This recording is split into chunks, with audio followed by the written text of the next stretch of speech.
I'm so delighted to be here with Dr. Deb and with Barbara and with my colleague Leah Farrow, who's our Director of Product Management, and she and I are going to be facilitating the webinar tonight. We have a very busy agenda for tonight. We are going to start out. If you're not familiar with 95% Group, I'll just take a couple of minutes to introduce you to who we are and our literacy ecosystem approach. And then I'll introduce you to Dr. Deb, and you'll hear more about Morpheme Magic 3rd edition, talk about morphological awareness skills and how that really helps our students decipher complex vocabulary and strengthen their reading, writing, and spelling skills. Then we'll turn it over to Leah, who will help us explore the new components in the 3rd edition and talk about not only the contents of Morpheme Magic 3rd edition, but also the implementation schedules. And wait for it, you have the opportunity to win a set for your classroom. And everybody's a winner because you're all going to be able to access a free sample lesson. So do not leave because that is going to be available to all of you at the end. And I see April's given us a big shout out for that. All right, so let's go ahead and get started. So again, if you're not familiar with who we are and what we do, 95% Group, we are a mission-driven organization and we publish best-in-class resources, both professional development and classroom resources. And these are our foundational principles on which we rest all of the work that we do. I call these our North Stars. We believe that all children deserve a chance to learn to read, and our purpose is to unlock the power of literacy for every child. And I know that all of you joining us, almost 400 of you joining us tonight, really share that mission with us, or you wouldn't be doing the work that you're doing. And it really is our honor and privilege to support you in that work. And we do that by building on the science to empower all of us as educators with knowledge and resources and support to transform our developing readers and really meet our mission that all students will learn to read.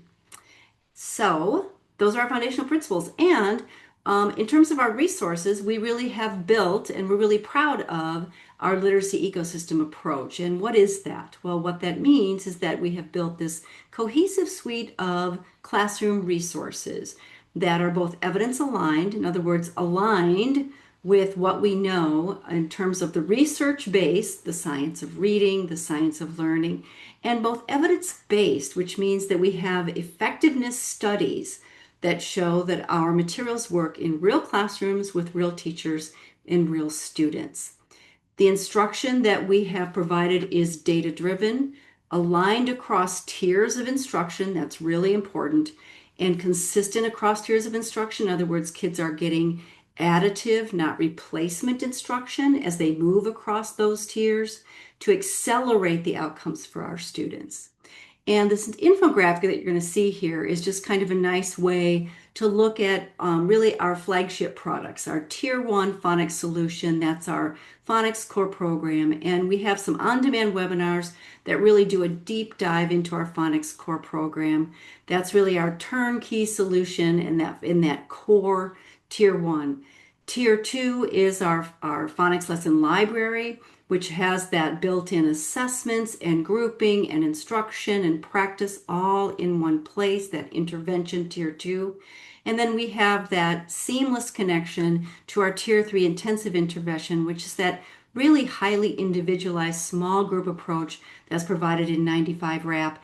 And some of you who are tuning in tonight may be familiar with our Tier 1, Tier 2, Tier 3 solution, perhaps our entire ecosystem. And you'll see underscoring all of that, we have a robust selection of professional learning and coaching that we're very, very proud of, that really support all that we're doing with our resources. And of course, one of the products that we're most proud of is Top 10 Tools, which Deb Glaser authored. And we are now very proud to steward as our comprehensive science of reading professional learning for educators. Now, what you see, just flying in there, is you'll see our Morpheme Magic. And that's what we're going to be talking about today, which is a wonderful addition in our Tier 1, Tier 2 solutions. And you'll hear more about the 3rd edition tonight. So I'd like to turn this over to my friend and colleague, Deb Glaser, and I'm going to first read her bio. And of course, many of you know Dr. Deb, and she hardly needs an introduction, but I'm going to share with you a brief background of Dr. Deb Glaser. Deb is a consultant, author, and teacher educator known for deepening teachers' understanding of reading and effective instruction. After her teaching career, she led educational programs for students and educators at the Lee Pesky Learning Center. A founding National Letters trainer, she also serves as a policy advisor to the National Council on Teacher Quality, and she evaluates teacher preparation programs. Dr. Glaser has authored or co-authored 5 books, including Next Steps, second edition, Morpheme Magic, and Morphemes for Little Ones. She's also created the Reading Teacher's Top 10 Tools, an online course hosted by 95% Group, and that's what you'll see here. Morpheme Magic, Morphemes for Little Ones, and Top 10 Tools. So without further ado, I'm going to turn it over to Dr. Deb Glaser. Deb, thanks so much for being with us tonight. I know everybody's so excited to hear from you. Thank you, Laura, and Leah and Barbara, too. And thank you, 95% Group. I'm especially thankful that 95% Group, the amazing group of artists and authors, have worked closely with me to update Morpheme Magic to a 3rd edition. During the time that I was publishing Morpheme Magic, I heard from teachers often about wishes they had. So I had this wish list from teachers. One was that they wanted assessments, so I created assessments. One was they wanted a program for little ones. Can I use Morpheme Magic with grade 1? I said, no, probably wouldn't be the right program for grade 1, but let me see what I can do about it. And so I created Morphemes for little ones.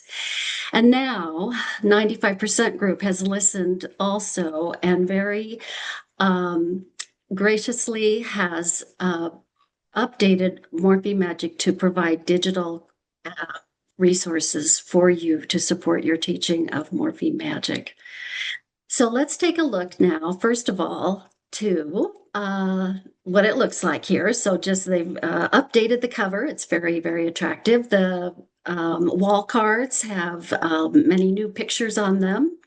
And the lessons are updated, which I'm going to show you in a moment. And then we have the digital components that are now a part of the Morpheme Magic resource. So I wanted to start, first of all, by just talking about morphological awareness, because I have an audience here. I have an audience. All of you who have tuned in today are in some way involved in literacy and teaching reading. But what I have found over the years is that many times just that term morphological awareness, which is the term researchers use when they're talking about, and also their research on the relationship between morphological awareness and the development of other literacy skills, is that morphological awareness is misunderstood. It is what we are teaching when we teach literacy, when we teach reading, when we teach words and their meaning, when we teach the morphemes and their meanings is one aspect of teaching morphological awareness. So what you're looking at here, those of you who play the New York Times games in the mornings or anytime during the day, recognize this as what game? What word game is this? This is connections. Right. So connections consists of a grid, those of you who may not be familiar, and in that grid every morning are a selection of 16 words. And your role is to find the connections between these words in 4 different groups. Well, just thinking about the word connection from one level, con means together, and nect means bind. So what we are going to do here is bind words together that share some meaning, that share some something in the way they are constructed, and that's your job. As you're looking through these words and reading them, all of you have an awareness of the word's meaning. Yes? So spell, all of your reading teachers, first meaning that may come to mind is that you spell a word. But what other meanings does it have? And how do you know those meanings? A word itself can be a morpheme. Spell is a morpheme with multiple meanings because it has its etymology is Anglo-Saxon, which means over time. It's some of our oldest words, which means new meanings have been derived and associated with that word. Okay, so what other meanings are there? The word rain What other meanings does it have? So as you're looking for how these words can fit together, you're exploring the multiple meanings that you can associate with these words. And the reasons you have those multiple meanings in your mind and ways to use those words is because you have lived those words. You have lived them in multiple contexts and learned those words. It happens over time. So your awareness of the meanings of those words, that is morphological awareness as well. Now, many of these words are one morpheme unit, but there are a few words that have more than one morpheme. The word delay, for example, when we have the word delay, that's two morphemes. You might see a prefix in the beginning of that word, which means D, which means away from, and lay means to leave. So to leave away from, maybe you're late, it's delayed, it's left away from the current. Okay. What about reality? Is re a prefix in that word? Your morphological awareness may cause you to ask that question because you know re is a prefix in the next word, reverb, but in reality, the word is real. It's a state of being real, is reality. But reverb, re means back and verb means word. So the word is coming back to you is a reverb or a reverberation, or verbal means you're very verbal. Verbose means you're really verbal. You have a lot of words and you're going to speak a lot of words. Oh my gosh, you make all those connections when you have an awareness of the word parts, but also the word itself. Okay, so let's find some connections. I'm going to give you the category. What words would you put in a category for an interval of time? What do you think, Laura? What would you put in a category for an interval of time? I would put stretch. Ah, a stretch of time. All right, good. What about a spell? During a spell of time? Mm-hmm. Oh, good. We've got some answers coming in. Yeah, Period. A period of time. period of Now, time. did any of you see the word period? And I don't know, this may not be pragmatically correct, but did you connect it to curse? Hmm. I've heard that historically, those two words together. Hmm. And we also have a patch of time, right? How did you know that? You have an awareness that goes beyond the word itself in one meaning. You're aware of multiple meanings. That is also morphological awareness. There's a connection to the semantics. What about, let's see, a reaction to a stubbed toe? You might say, wah, right? Might not be the right one though. What would you do? You might curse. Yeah, you might yell. Good. You might hop. Good. All Wins. right. And wince. And let's skip to the purple category, which is the hardest one. What words would fill in a two-word phrase, the second word being check? Rain check, reality check. Good. I think we've got some people who play Connect watching tonight. We have a blank check and a reality check. Yes. What about coat check? May not be familiar to a lot of people if they haven't maybe checked into a four-star hotel where Because there the aren't many code checks anymore. no, that's true. It's not Yeah. as often. So, morphological awareness, give that some thought, teachers. In your work with vocabulary, in your work with your students, are you also assisting students to be flexible with the meanings of words? Charles Perfetti says there are two areas of words that require precision, and that is the spoken word, how we pronounce it, and also the spelling. Those two require precision because in our expression, whether written or spoken, if we do not spell it correctly or we do not pronounce a word in an expected way, that can also then impact the ability to convey meaning. But the meanings of words require flexibility. And it's over time and through experience and many times through your teachers, that we build the flexibility with understanding that words can be applied in many different ways. We never know how an author will use a word. As a reader, we must be flexible. Connections, it's a fun game. It's a great way to experience and put your morphological awareness to work. I bet you could do this with your kids too, your students. So morphology lives in all language components. And if you've attended one of my presentations before, you've seen me go through the language components. I just cannot stress enough the importance that morphology plays throughout the day in a language-rich classroom. Because morphology has a phonology. That means every word that we just looked at in that connections, for example, has certainly several phonemes, but it's a unitized sound that we hear that we connect to meaning. So the phonology, we are working with morphology and meaning when we're teaching phonology and drawing attention to the sounds in words and the sound, the way words sound. And we have semantics, but semantics is linked to, and it's difficult to talk about semantics without also referring to morphology. Okay, so the semantics was really played out in the connections game that we just did, but that's the meaningful forms in words. Even the word itself is a morpheme. So first grade, second grade teachers, when you're teaching the decoding of Anglo-Saxon words, are you bringing the meaning of those words into your lesson, modeling how those words sound in spoken language, which prepares students then for experiencing that word when they decode it in connected text in our text reading. The other component of reading, there are several more. The next one is discourse, which requires the phonology of the word because the sound of the word is what is going, our brain, our language brain will connect to meaning.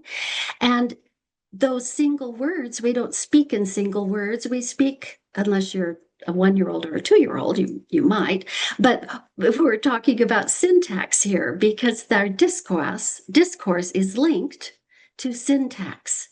But the words we choose to speak or the words we hear are words that are conveying meaning. Morphology is connected to all of these. And then pragmatics is that language we use, that we speak in discourse, the words we choose, how we put them into sentences within an acceptable audience. Is it acceptable to the audience with whom I am speaking? The pragmatics, the social discourse. And the reason all of this information feeds our knowledge teachers, our knowledge, the deeper knowledge we have about language, the more effective we are at teaching the orthography of the language. The spoken language is the basis of our ability to then read and comprehend what we read and write. So orthography is the reason, and morphology is the key. That's meaning. All right.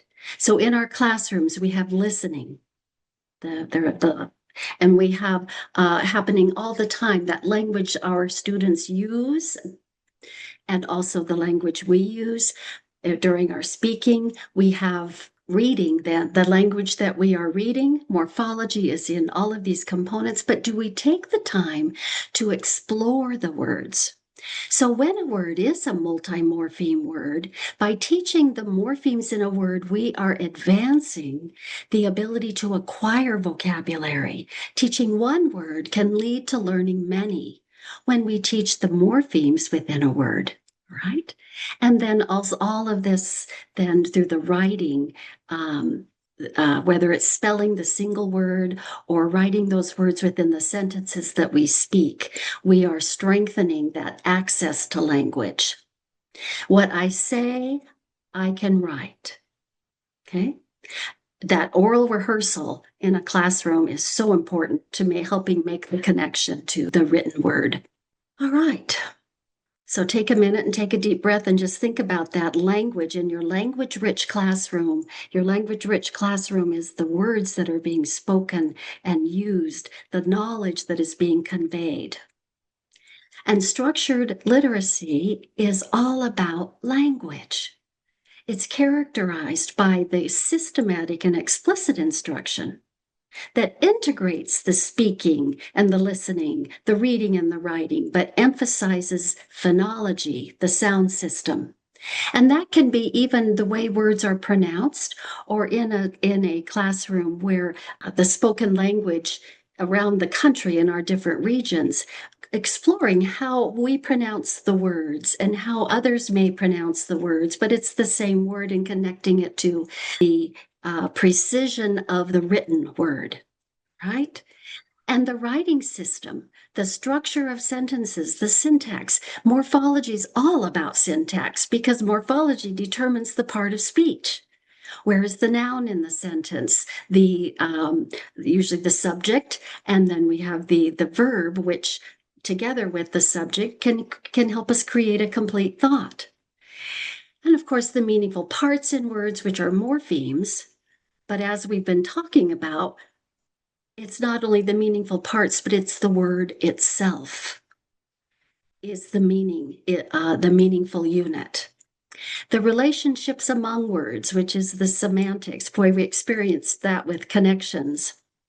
And then the organization of spoken and written discourse, the similarities and the differences, the formal and the informal use of language, and also the vocabulary that is associated with the formal and the informal. All right. So language, it's all about language. And if any of you attended Danielle Thompson's Big Sky conference last year, she really kicked it off in our thinking about language. Language is everything, but the morphology is central. That is meaning, the words we use to express ourselves and understand and comprehend when we read and when we hear, when we're involved in conversation, that discourse. So what's new in the third edition? Well, if you are using Morpheme Magic first or second edition, the lessons are contained over 2 pages. What 95% group has done now is taken all of that information that is in the side margins and embedded it in a 4-page lesson. So I'm going to take each of these pages and look at them in isolation with you. But each of the lessons has been expanded in terms of the information that is provided for you as the teacher to help you teach, to help you be explicit in the information that you are sharing about morphology and assisting your students to acquire. The daily word problem, my hope that happens as a result of bringing morphology into a classroom is that you have a daily word problem for your students to solve. So every day there's some word presented for students to solve, whether you have it projected or you write it on the board. Start every day this way, whether you start every morphology lesson this way, whether you end the day coming in after a break, there's a word on the board. And it's a word that students have seen and heard and explored with you previously. So it's a way to review. I borrowed from Anita Archer's process, big words process, in teaching the daily word problem. I asked students to first underline any prefixes and suffixes that they see. This word starts with dis right there and ION at the end, and to circle any, the stem, which may be the root of or the base of the word. And then to turn to a partner and share what each of those morphemes mean. So in this case, the students have learned the prefix dis, and it means apart. And they know rupt. Rupt means break. And ION it's a noun forming element, which means a state of. So disruption means a state of breaking apart, a disruption. So, and then use it in a sentence. What would be an experience, or I might say to my students, what would be an experience our character in the book we're reading had that was very disruptive, that caused a disruption in his life? Talk about it with your partner and use the word disruption. If you can connect this to something the students are studying or learning or reading about, please do that. And it makes it so much more attainable for the student to use the word when you give them that topic Now, you have students who will come up with their own, which is fabulous, but many of your students perform or feel better about their learning when they can make that connection. So give them that assistance. Connect it to something they're learning in their classrooms, whether it's something as you're reading or science or social studies. Help them make that connection. So start with the daily word problem, have them write it down in their morpheme lexicons. If you're using Morpheme Magic, your students should have a morpheme lexicon that they're recording all of their learning in and building their own morpheme dictionary. Okay, let's look at the next then. After you do your daily word problem, you might start your lesson. And I suggest a lesson goes through a whole week. You will see, if you're familiar with Morpheme Magic, that this looks very, very familiar, and it is. Each of the lessons start with a hear it and say it, so the students are phonologically and applying the articulatory features of the morpheme, and then they read it and they learn it. So the hear, say, and read, learn begin with, this particular example is the root. And I would start by saying the root we're learning today is struct. Everyone say it? Struct. Good. It also has another form. It might be strew, depending on the word. Let's read those. Everyone read this with me. Struct and strew. Are those words by themselves? No, we have to connect prefixes or suffixes to these, right? You learned that a long time ago to make a word. So those are bound morphemes. They must be connected to prefixes or suffixes. Then introduce the keywords. And the keywords, if we could advance the slide, please, then are drawn from the words that are provided on the wall cards. So that's something new that wasn't in the previous. It was inconsistent. Some of the keywords were on the cards, some of them weren't. But right now, what we've done is brought the keywords in with very explicit directions to help you teach the word parts. So the first keyword is construct, and let's read it. Construct, nice. Con means with, and struct means to build. So construct means to build with.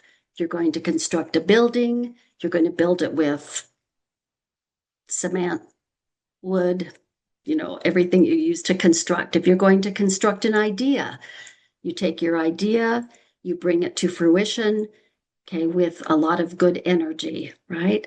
So being flexible there, bringing a word in and providing lots of models, but we also have a sentence here for you to use that will be part of the digital resources. Will have all of this information for you to project. All right, so we provide the keywords construct and instrument. You go through each of those. And then the next part of the lesson would be to please create and enter this information into the lexicon. So a lexicon entry will be the next step of the lesson. So the student takes the morpheme, what is its meaning, what are the key words, and writes that in their lexicon to begin the entry for the week. Okay. Then the next page of the lesson, the next 2 pages here, gives you a good idea of how we've taken the margin information and embedded it in the shaded boxes in the lesson. And you can use this information at any point in time that it feels it works into your lesson.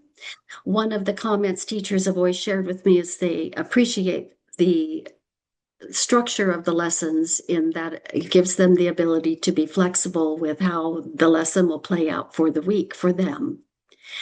What we've also done is provided then the information to answer the types of questions or the debate, possible answers, teachers to help guide your students in their research to answer the questions that are asked in those questioning minds and debate.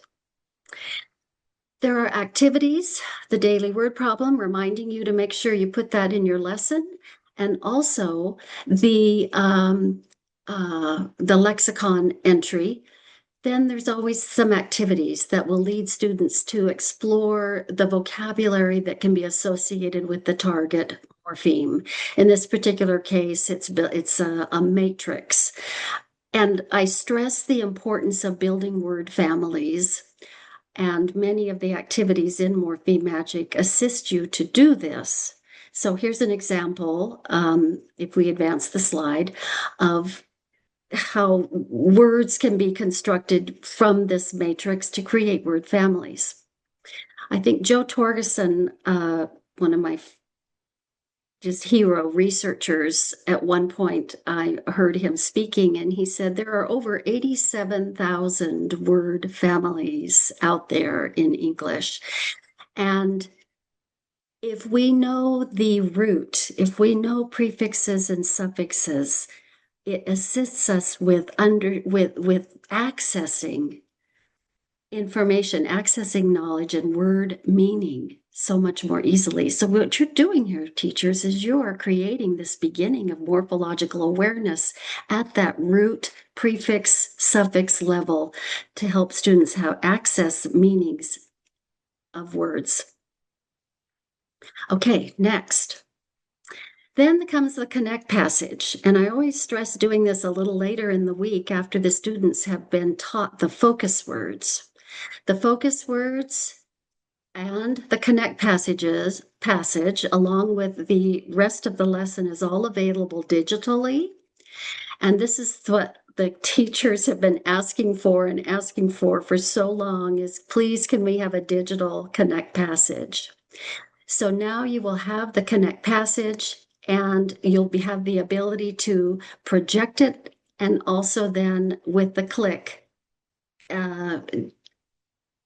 bring the words into the blanks as children are also viewing those words, those focus words in front of them.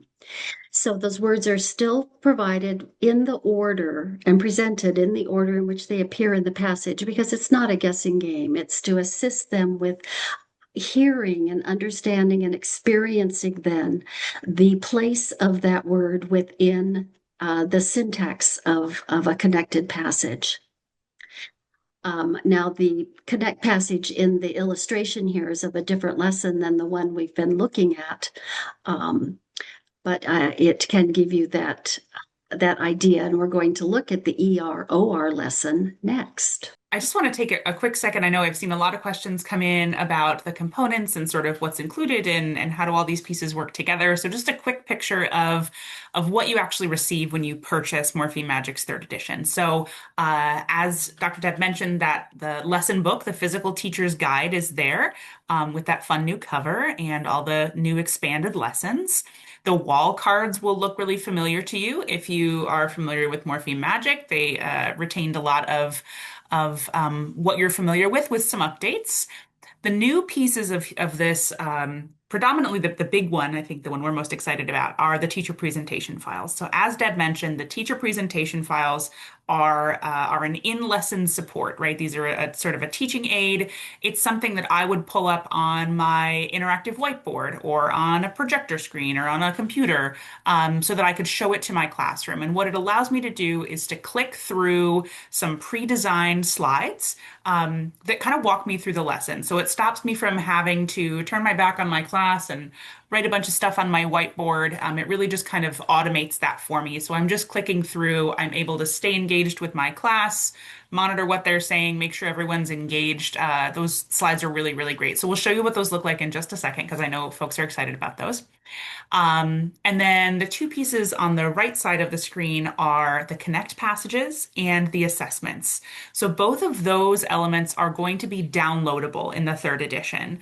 The connect passages in previous editions, for those of you who are familiar, were not kind of reproducible in any way. So we wanted to make sure that this was really easy for you all to implement. And so those will be downloadable, printable.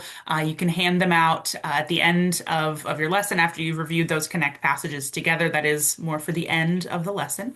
But those are there for you. And then the assessments and the assessment guidance is also printable from our 195 portal. So we'll review that in just a moment. But those are the components. The lexicon that Deb mentions is something that you would create in a composition notebook or some other kind of paper. There's nothing printable that we are shipping to you. You can create them in any way that's convenient for you.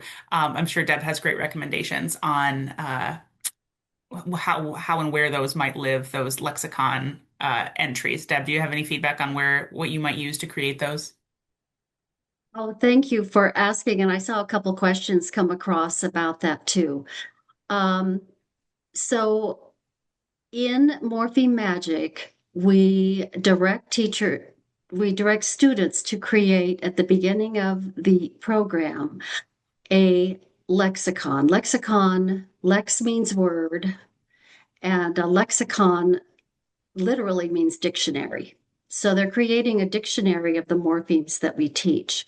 And the process for creating the lexicon is in the book to help you know how to do it. And it follows the process used by AVID, which is a study skills program.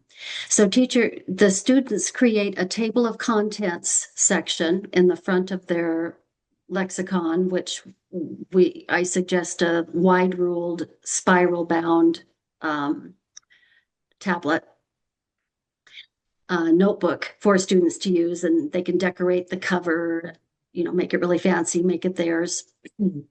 But there's a table of contents that is prepared, and that several pages are left for that table of contents, and they actually enter page numbers and their entry for each morpheme as it is introduced. So on page 1 would begin the very first lesson, and that would be the morpheme and its meaning. And then that might take 4 or 5 pages because all the activities that they do associated with learning that morpheme are recorded in that lexicon. So then you introduce the next lesson, the next morpheme, and that goes in the table of contents. And then the next available page will be the beginning of the next lesson content. So they're creating that, and there are pictures or photographs taken of some of the lexicons that students have created in the introduction text of Morpheme Magic. So the lexicon becomes a wonderful reference over time of the learning, the morphology that the students have been learning, and can refer back to, and you can take a week and just do review and have the students create little presentations based on their information that they have recorded in their lexicon, for example.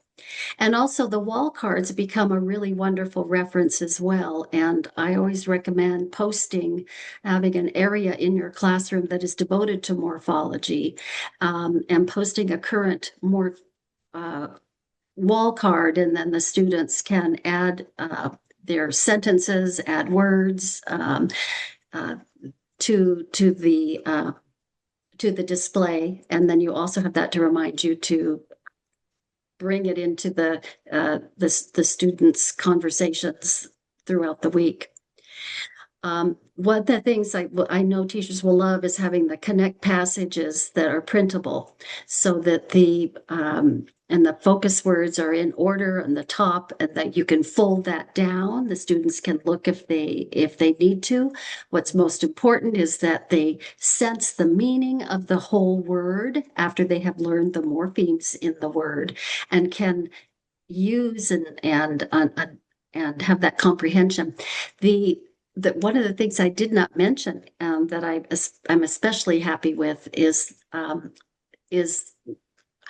what I always did when I taught the Connect passage was I would give the students a little introduction, set the stage, that little background knowledge on what the story was going to be about. And I would just do that. And I said, let's provide that for teachers and help them kind of build some comprehension in here. So before every Connect passage is an introduction, teachers, that says, today we're going to read a story about a young man who blah, blah, blah, blah, blah. And it gives a quick synopsis of the story. So it primes the pump for comprehending and sensing how those words are going to fit within those sentences. And I think that'll really strengthen your use of the connect passages in the lessons. Thank you so much for that. That was always a masterclass, Deb. I did want to take just a moment and show you what the presentation files look like, everyone. I think this is a really exciting addition and one that has been well requested. So I want to make sure that you get a chance to see those. Deb, would you mind talking us through so we get the expert introduction to these presentation files? Yes, I also wanted to mention the assessments. The Oh, sure. I'm so assessments are sorry. still there. The assessments will be digital and can be printed right from your digital file. Thank you, Deb. I apologize. Yes. I didn't mean to cut you off I think you mentioned it. there. Always good to hear it twice. All right, so this is an example then. I did struct and strew with you. So if we're looking at this suffix lesson with ER, OR, which means one who or that which, here's what your projection would look like. Here, this is everyone say it. Comes at the end of a word and it refers to one who, what does the rest of the word tell us? Or that which, what does the rest of the word tell us? Let's look at some words that end in ER. Here's one. The word is teacher. So if we look at the parts of this word, and it always has you scoop the morphemes, teach and Teach means to impart knowledge, and means one who, right? So it's one who imparts knowledge. Let's put it in a sentence. The teacher, I think we have a keyword sentence. Here we go. The guest teacher taught us a lot about how clouds form. So this person was one who gave us new knowledge about what makes clouds, right? A teacher. That's a word we use all the time. Did you know it had parts? Teach and Right. And let's connect now. And teacher is one who imparts knowledge or teaches. Ancestor. Our story's going to have the word ancestor in it. What does it end with? OR. So one who, and ancestor means comes before. So an ancestor is somebody in our family who lived before us. Right. And we're also going to see this word. The word is survivor. Oh, I love this word. Sir is a prefix in this word. We didn't learn that when we studied our prefixes, but sir means beyond, and viv means life. So one who lives beyond. Ooh, is a survivor, right? You survived this. You're surviving this webinar. You're a survivor. Your students are surviving your teaching. They're living beyond. They're going on.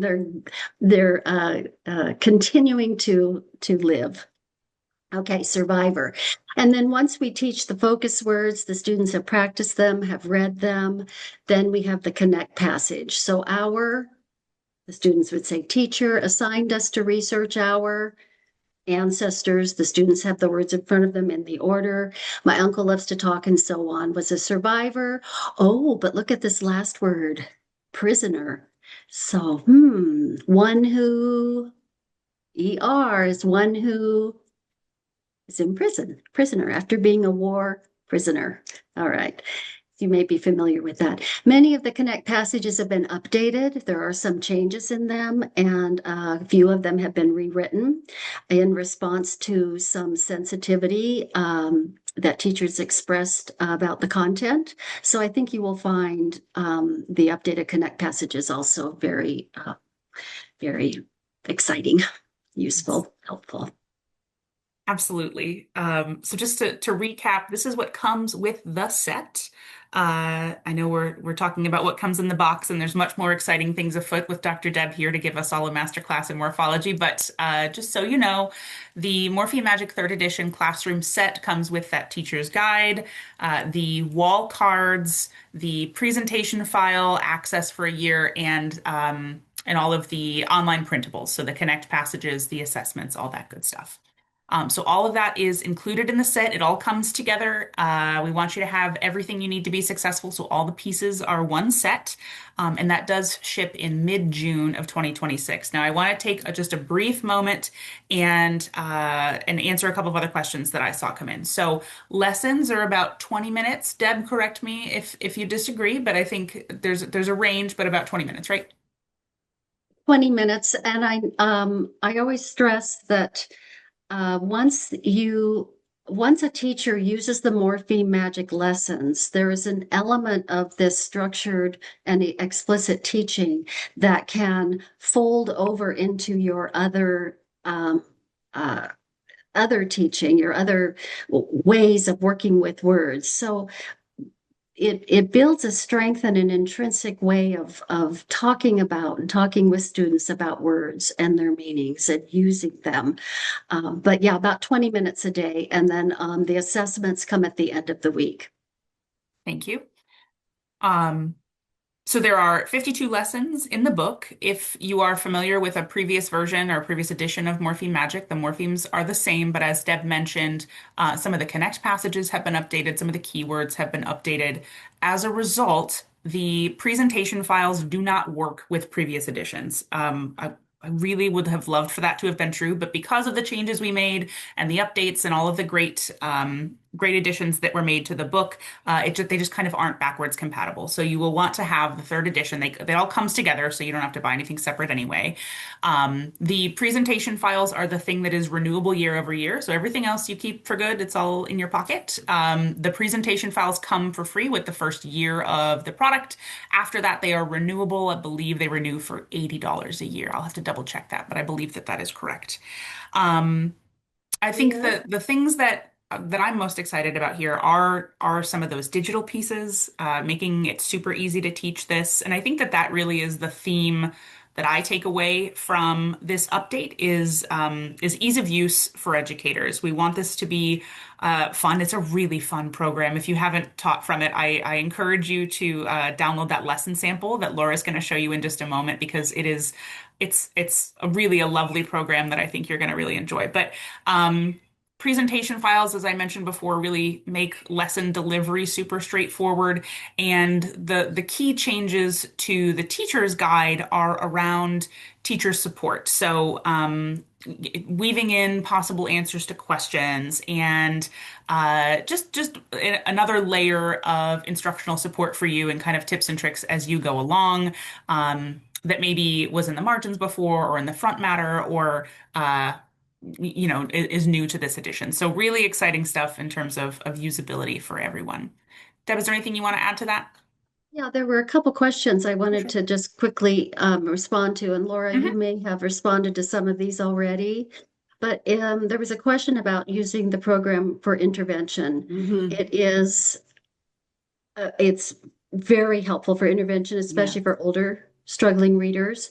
We have very strong research that supports the use of uh, teaching morphology in our lessons with our students who are dyslexic and also are struggling readers. So for intervention, yes. And if it is being taught in Tier 1, those students who then have intervention on top of Tier 1, that it's a wonderful opportunity to review what has been taught in Tier 1. Of course, consider your students' reading levels because you're going to get into multisyllabic words, which many of your students may not be ready for. And morphemes for little ones, I recommend for students whose reading decoding skills are lower.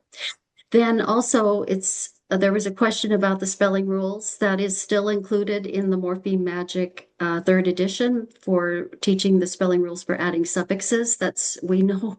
I mean, Louisa Moats and Barbara Foreman did that study in Washington, D.C., and one of the outcomes was students in fourth grade and above still need assistance with knowing how to spell when we affix suffixes to bases and roots.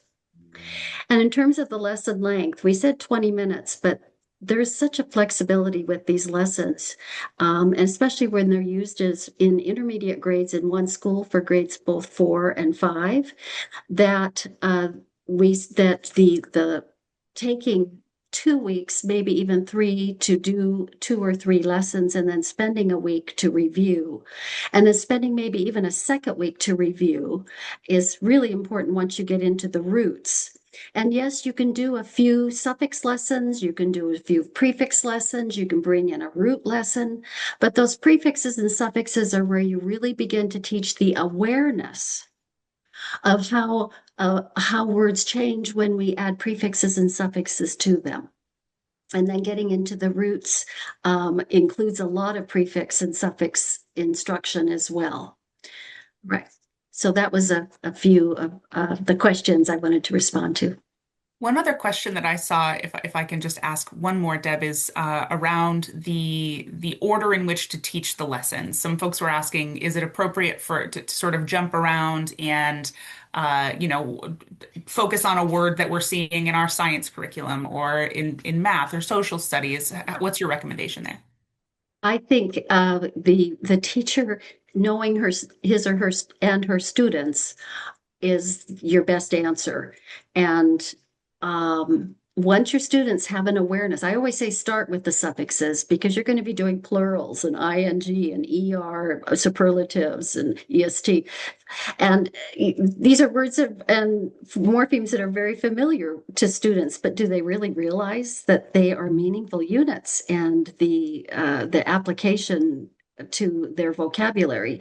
The awareness is the goal here, the morpheme awareness, and then move into vocabulary that may be more sophisticated and fit your students' spoken language and reading language levels. Wonderful. Thank you. Okay, I know we're coming up on time here, and I want to be respectful of everyone's evening. So just a quick recap here. You get the physical materials are the teacher's edition and the wall cards. The other pieces are hosted on 195. So that 195 platform houses a digital teacher's edition for you, the presentation files, and then those printable connect passages and the printable assessments. So it's sort of a mix of physical and digital, but we wanted to make sure that you had everything online. So if you needed to print any of those passages, you could do that. Professional learning is recommended for Morpheme Magic. We have a 6-hour session, especially if you're new to morphology, that gives you that foundational concept knowledge. As Deb mentioned, a lot of this knowledge is intrinsic. We have some of those threads, but if you're new to teaching it, helpful to have that foundational knowledge. Also goes into how to use the product in your classroom and, of course, implementation recommendations.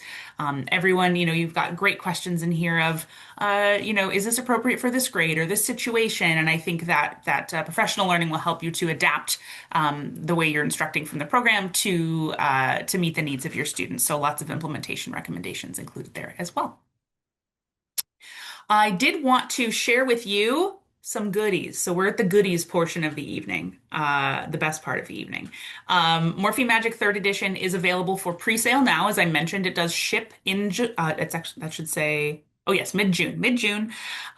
This discount is available until mid-July. So if you've happened to get a budget that turns over July 1st, we wanted to make sure you had a chance to utilize that. The discount code is MM3ED10. So that's Morpheme Magic 3rd edition, 10%. And this is available right on our web store. So you can click this link. This will also go out in the chat, so you'll have access to it. And I believe in the follow-up email. And by all means, please feel free to use that code and get a little bit of money off. Everybody gets a Morpheme Magic 3rd edition sample lesson, including the presentation file and the printable student page. So download your Morpheme Magic sample lesson from our website by the QR code or also by the link that Barb just put in the chat. So again, everybody's a winner this way, and this is the best way for you to see what we're talking about. This is awesome. You get to try it out yourself and see the beauty of Morpheme Magic 3rd edition. We've had a lot of questions about the assessment. So the assessment is included in the sample. So that is great because we've had several questions about that. All right, before we leave tonight, we want to make sure you're aware we have a wonderful book for you. It's called The Science of Reading 3.0, and it's widening the lens on literacy. And I have to give a shout out to Dr. Deb, who did a wonderful essay for us in this book on, guess what? Morphology. And we're really proud of this book. This book has been a wonderful resource. It's a free download on our website. And we're doing a series, a webinar series to launch this book. And so far, we have had a wonderful webinar. And it's available on demand to launch this Widening Science of Reading 3.0 book. And our first webinar was with Terry Nolan and Danielle Thompson, and that's available on demand. It will be available on demand April 4th. No, it was, I'm sorry. It was available on demand April 14th. We have another webinar with Julie Van Dyke coming up on May 12th, where Julie will talk about syntax. And then we have on June 4th, Amir Baraka, who will be talking about his life story, which if you're not familiar with Amir Baraka, he has a really compelling and wonderful life story. You don't want to miss this. It's all about his undiagnosed dyslexia, his life's journey, and the compelling need for us to ensure that all of our students receive early diagnosis and instruction. So I believe Barbara's going to put the download for the ebook, Science of Reading 3.0 ebook, and also the registration link so that you can attend these webinars and also get the on-demand link to the webinar with Terry and Danielle. You don't want to miss it. All right, we're so excited to see you there. So last but not least, if you want to reach out to any of us who are on the webinar tonight, myself, Leah, and of course our wonderful Dr. Deb, here's our contact information. If you want to hear any more, if you want to find out any more about our products and services at 95% Group, here are wonderful account executives. You can find your state and region and contact any of our account executives for information about 95% Group. Dr. Deb, much gratitude to you for joining us tonight and for sharing your wisdom.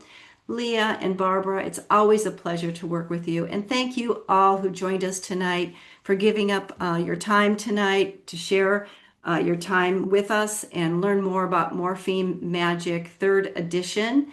And thank you for allowing us the privilege and the honor of supporting you in this important work that you're doing. Have a great night. Thanks again, and we'll see you at the next webinar.